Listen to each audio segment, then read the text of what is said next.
కుంభరాశి వారికి ఒకవైపు ఏలనాటి శని చివరార్ధ సంచార స్థితి, ఆదివారం అమావాస్య దోషము, వ్యయంలో పంచమగ్రహ దోష పంచార స్థితిని దోషం తొలగించుకొని ఐశ్వర్యాన్ని ఆనందాన్ని ఈ ఆంగ్ల సంవత్సరం అంతా కూడా ఎలా విజయం కలగాలో ఈ వీడియోలో సవివరంగా సంపూర్ణంగా తెలుసుకుందాం.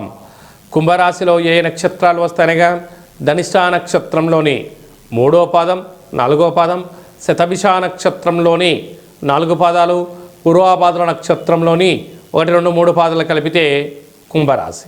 రాశాధిపతి శని భగవానుడు.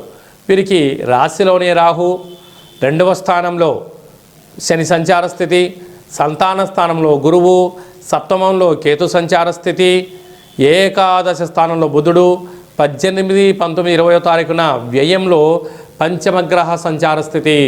ఆత్మకారకుడు రవి, మనక్కారకుడు చంద్రుడు, రుణరోగ శత్రుకారకుడు కుజుడు, కలత్రకారకుడు శుక్రుడు, బుద్ధికారకుడు సంచారం చేయడం వలన వీలైనంత వరకు 18, 19, 20వ తారీఖున ఎలాంటి నూతనమైన పనులు పెట్టుకోకపోవడం ఉత్తమోత్తంగా భావించి తీరాలి.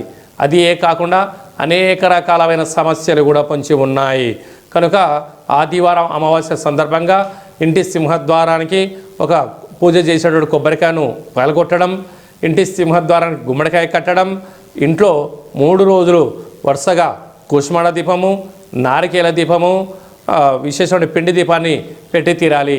పరిస్థితులు అనుకూలించగలిగినట్లయితే తెల్ల జిల్లేడు వృక్షం దగ్గర ప్రదక్షిణ చాలా యోగదాయకం.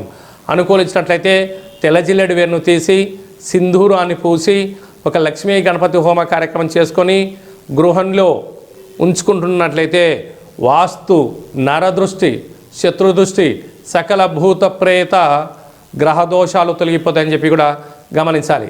అలాగనే సాఫ్ట్వేర్ రంగంలో ఉండబడిన వారు, హార్డ్వేర్ రంగంలో ఉండబడిన వారు, నీటి వ్యాపారస్తులు, ఆహార ఉత్పత్తులు, హోటలు, రియల్ ఎస్టేట్ రంగాల్లో ఉండబడిన వారు, వ్యవసాయ సోదరీమణులు, కార్లు డ్రైవర్లు, సేవా రంగాలుగా ఉండబడిన వారి అందరికీ ఓర్పిక, పట్టుదల, సమయస్ఫూర్తి అవసరం.